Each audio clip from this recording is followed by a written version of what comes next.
Nicholas Manuel Gilbert is the son of Dan and Jennifer Gilbert. Nick is 18 years old from Franklin, Michigan. His father, Dan, is the chairman and founder of Rock Ventures and Quicken Loans Incorporated. He is also the majority owner of the NBA franchise Cleveland Cavaliers. I don't know what different. Well, it is. There's never a dull moment, and I will say yes. I am the fortunate mother of Nick Gilbert. He is unbelievable, and he is, like I said, there's never a dull moment. They broke the mold when Nick was created. There is not another one like him, and we're lucky enough to have him. Nick was born with the disease, diagnosed at 15 months old with neurofibromatosis, type 1. NF1 is the type of NF that nerve tissue grows tumors that may be benign and may cause serious damage by compressing nerves and other tissues as well. This disease has affected Nick and his entire family for his entire life. But what sets Nick apart from others is that he is legally blind, but still one of the most adventurous people in the Gilbert family. Benign tumors on the nerves of the body, anytime, anywhere. They don't really slow down after 20. Okay, now There's two different types, type 1, type 2. I have type 1. okay. And that's about it. I mean, you get learning disabilities, you get a few different side effects, but nothing, I mean, it can be minor, it can be really severe. I'm in the middle. Now, is this something you were born with? Yes, you have to be one of it. Okay. What was the feeling like hearing for the first time from the doctor, your son has neurofibromatosis? What went through your head? Do you remember that day? Oh yeah, he was 15 months old, and we took him to the pediatrician, and she suggested, based on the cafe au lait spots he had on his skin, that we take him to see this neurologist. And the neurologist gave him an MRI, and based on some other criterion, they diagnosed him.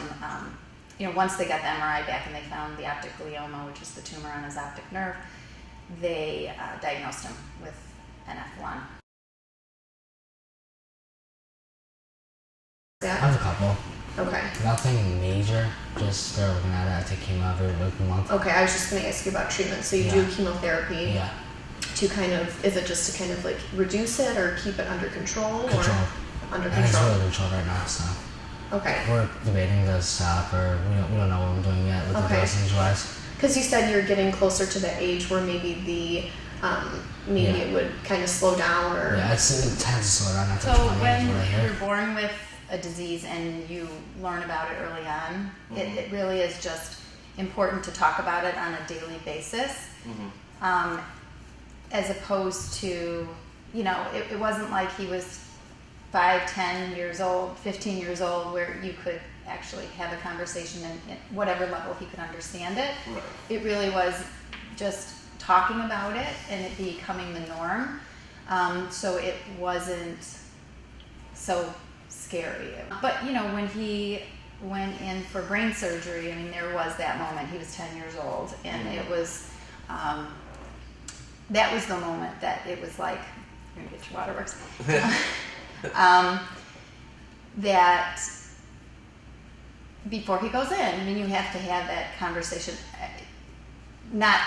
It wasn't the conversation, but it was more like the reassuring conversation of, you know what, you're going to be great, you're in the best hands, and we'll see you on the other side. Yeah, I lost him when I was 6. That's when I got bad. Okay. So I don't really remember what it was like, but I mean, I'm fine.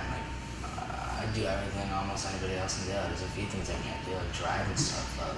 But as far as the neurofibromatosis goes, it was, and it is, and it will continue to be challenging, only in the sense that he's really the one that has to deal with it, and we are here to kind of help him navigate those waters. And obviously, when they're little, you're much more involved, and now as he gets older, we just hope that we've kind of laid the groundwork and the foundation and developed him as a person to be able to handle those challenges along the way. And he's just, I mean, we're so proud of him. I mean, he has and continues to have so many challenges, but just faces them head on. And every time we second guess whether he can handle something, he rises to the challenge. What makes this story so special is the opportunity that Nick was given by his father and the National Basketball Association. Nick was the Cleveland Cavaliers representative at the 2011 NBA Draft Lottery. What makes this even better? Nick received the number 1 overall pick selection in the 2011 NBA Draft. Nick chose a point guard out of Duke. His name is Kyrie Irving. So I was his representative for the lottery. Okay. And then, of course, we got the first pick and I was a representative, and then it turned out to be Kyrie Irving. Being a representative, what does it entail? I mean, I represented him. I went out there. I was a spokesperson. Okay. You know, I represented the team, basically. And so I'm sure that was one of like, was is one that of one the of the coolest coolest moments ever? It's one of the There best. has always been, is with all my kids, and I think most parents are, you know, we've got your back. Whatever it is, we will handle this together. You know, you be the kid and you worry about being a kid, and you'll be the parent, and we'll make sure that you are taken care of, and you know, have the best resource. You know, have the best care, and we've got that. You worry about you and having fun and being the kid that you are, and we'll take care of the rest. I mean, well, sometimes he runs into me and it hurts. But do you forgive him because then you know he Yes. can't see very well? Yeah. Well, sometimes when we play basketball, he, sometimes airballs it really far. But you forgive him, right?